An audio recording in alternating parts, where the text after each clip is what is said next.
Scottish-British politician Melanie Ward recently was up in arms in British Parliament about Israel blockading Gaza, the expansion of Israeli settlements, or rather villages, in Judea and Samaria, and the bill passed that allows for the execution of Palestinian terrorists. Let's have a look.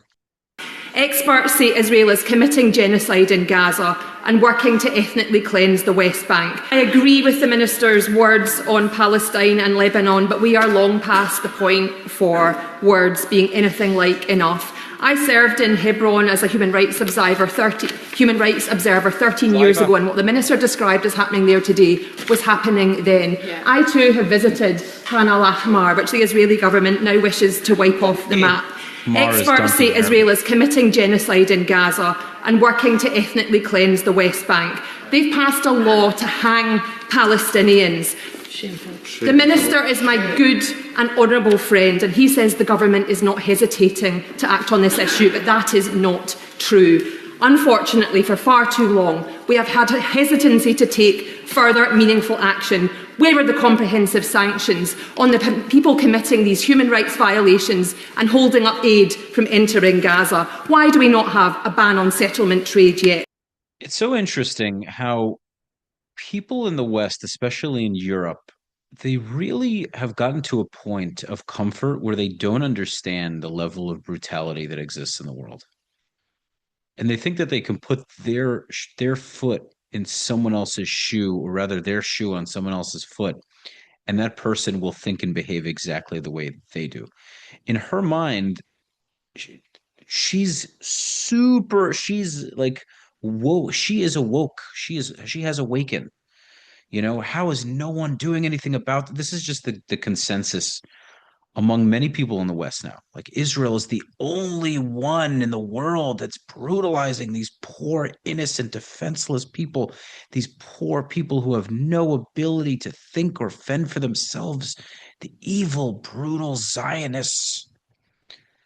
It's like there's so many conflicts going on right now that are so much worse. Iran killed almost as many of their own people in weeks. Africa's in turmoil for who knows how long. Latin America has all this gang violence, people getting beheaded with chainsaws. The Middle East is fucked. Like, meanwhile, Palestinians with Israeli citizenship in Israel, aka Israeli Arabs, economically speak, socioeconomically, do far better than they do anywhere else in the Middle East, maybe with the exception of Dubai. And even then, not everybody's rich there. Only a very small percentage of people hold in Saudi Arabia, for example, actually hold citizenship. Everyone else are residents. It's very difficult to become an actual citizen. So, just to touch up on everything. First of all, the bill passed to get rid of, execute Palestinian terrorists. Fantastic. Hopefully that'll deter them, if they have half a brain cell, from committing these attacks. It'll also hopefully deter hostages from being taken, which in turn will mean that Israel won't have to fight the kind of wars it had to fight in Gaza after October 7th. Gaza wouldn't have been, or wouldn't need to be, a parking lot if you didn't take 250 hostages, several of them that from different countries. A decent number of them weren't even Jewish. And Israel was dumb enough, quite frankly, because we have mercy to a fault. We're exchanging thousands of terrorists who have every interest, every intention of taking more hostages in the future. And this causes Palestinians to die. This is what this Ward character doesn't understand, is by Hamas taking hostages and by Israel not executing the terrorists that invaded Israel and took hostages, we then, God forbid, have to do this over again because they're going to perpetuate the same terrorist attacks they perpetuated. This is hopefully going to be a deterrent, and I think it very much could be. Also, why in the world should Israeli taxpayers, whether they're Jewish or not, have to pay for the meals and the board, the bed and board for these terrorists? Get rid of them. Get rid of them. As far as settlements or villages in Judea and Samaria, this is Jewish land. Let's cut it out. Cut it out with this whole mumbo jumbo.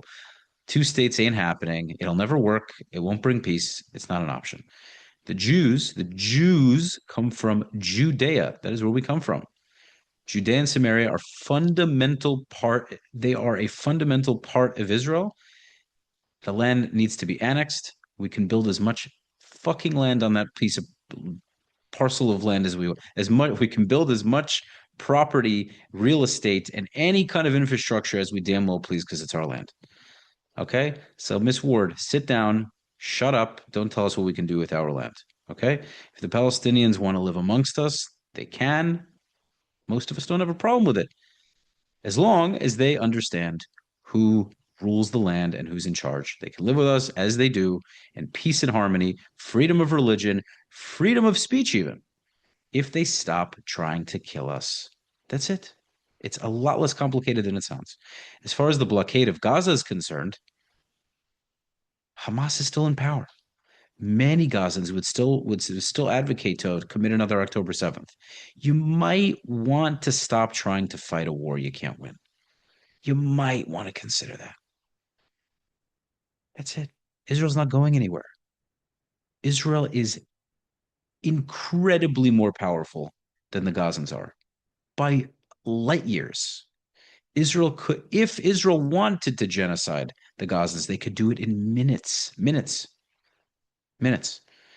England probably would have. The UK, maybe not with Keir Starmer, not because he's a good person, because he's a pussy, but Winston Churchill? What do you think Winston Churchill would have done if a Palestinian group of terrorists invaded Britain back in the day? It's very interesting. People really can't think of what would you do? Anyone asking this that's anti-Israel, that hates Zionists or hates Jews, if someone took your child, if someone took your wife, if someone took your mother, and they said the country that you live in, the government came and said, well, we'll try to get your family member back. But the only way we might be able to, no guarantee, the only way we may be able to do it is if we kill 50,000 people on the enemy's side. Are you willing to give that green light a push? Vast majority of people are pushing that button. Maybe not glad, hopefully not gladly, hopefully very reluctantly, but understanding that if that's the only way to get your loved one back, if I got to go to hell, I'm going to hell as long as my kid comes back, as long as my mother, as long as my wife, as long as my family member comes back safely, send me to the deepest pits of hell. I don't want to go. I'd rather not kill anybody. But if that's the ultimatum I've got, if that's the only shot I have, people are going to say, oh, well, you had the opportunity to do the exchange, do the deal from the beginning. That doesn't help. That does not help. You're leaving the terrorist group in power. You're allowing them to attack in the future. You're also incentivizing terrorism. You're showing the enemy that terrorism pays off and works. And you're also agreeing to trade thousands of terrorists for a few hundred hostages who are then going to go do it again and put ourselves in the same predicament over and over. So we should show this retarded restraint that no other country would show because that's what other countries expect us to do, but they wouldn't do themselves. Please make sense of that for me. I don't need you to because I don't really care what any of you think. If you think that that's what we should do, your opinion makes no difference to me. Anyhow, on that note, thank you guys for watching. Subscribe to the channel, smash the like button, leave your comments. Peace.